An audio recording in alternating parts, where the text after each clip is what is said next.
جب آدمی کے ہاں نیکی اور بدی کے نفع نقصان کا تصور ختم ہو جائے تو پھر یہ علامت ہے کہ اس کے دل پر مہر لگ چکی ہے۔ جیسے ایک آدمی پیسے اور جسے کہیں کہ پتھر اور ہیرے کے درمیان اسے پہچان کوئی نہ ہو، سونا چاندی اور جسے کہیں کہ زمین کے سنگریزوں کے درمیان فرق نہ کرنے پائے، کیا کہتے ہیں؟ مجنون ہے، پاگل ہے۔ یہ ان دونوں میں فرق نہیں کر سکتا، یا سونے کے جسے کہیں گے ٹکڑے میں اور آگ کے انگارے میں کوئی فرق نہ کر سکے تو کیا کہیں گے؟ اس کی تو عقل و دانش سے خالی آدمی ہے۔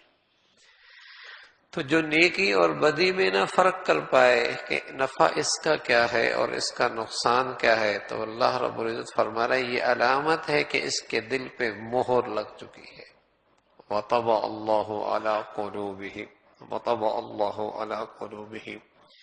کہ یہ نادان ہے کہ اسے نیکی کا پتہ ہی کوئی نہیں کہ نیکی کیا دولت ہے، اور پرلے درجے کی نادانی اور حماقت ہے کہ اسے گناہ کا اندازہ ہی کوئی نہیں، کتنی بڑی مصیبت ہے، یہ کتنی بڑی مصیبت ہے۔ حدیث قدسی ہے، رسول اللہ صلی اللہ علیہ وسلم نے فرمایا، اللہ نے کہا ہے جب بندہ نیکی کرتے کرتے اپنے اللہ کو راضی کر لیتا ہے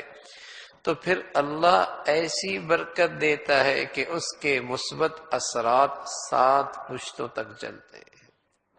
اور جب بندہ اللہ کی نافرمانی کرتا ہے اور اسے ناراض کر بیٹھتا ہے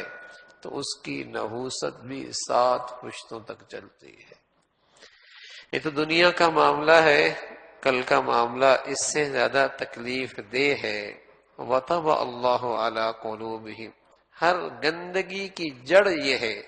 کہ آدمی کے ہاں نیکی بدی کا تصور خراب ہو جائے۔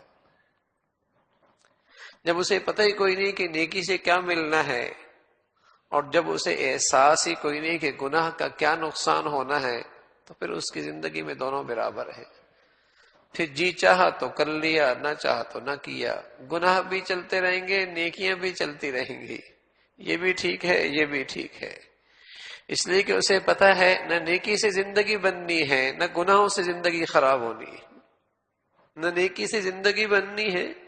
اور نہ گناہوں سے زندگی خراب ہونی ہے، یہ دونوں ساتھ ساتھ چلتا رہے گا۔ اور اگر یہ یقین آ جائے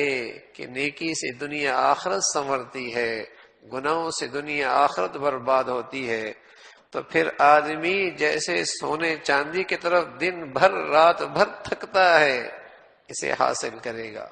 اور جیسے آگ کے انگارے سے اور سانپ اور بچھو کے زہر سے بچتا ہے، پھر گناہ سے بھی ایسے ہی بچے گا۔ جیسے آگ کے انگارے سے اور سانپ بچھو کے زہر سے بچتا ہے، اس میں ہلاکت ہے، اس میں بربادی ہے، اس میں ہلاکت ہے، اس میں بربادی ہے۔ صرف اپنے آپ کو نہیں بچاتا، بچہ نادان ہے اسے بھی بچاتا ہے، نادان کوئی اس طرف بڑھنے لگ جائے اسے بھی پکڑتا ہے، آگ ہے، انگارے ہیں، مر جائے گا۔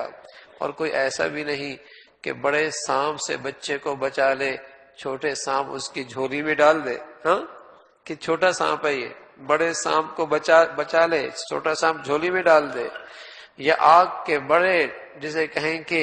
ڈھیر سے اسے بچا لے اور آگ کا انگارہ اس کی جیب میں ڈال دے، ایسا بھی نہیں ہے۔ اس لیے پتا ہے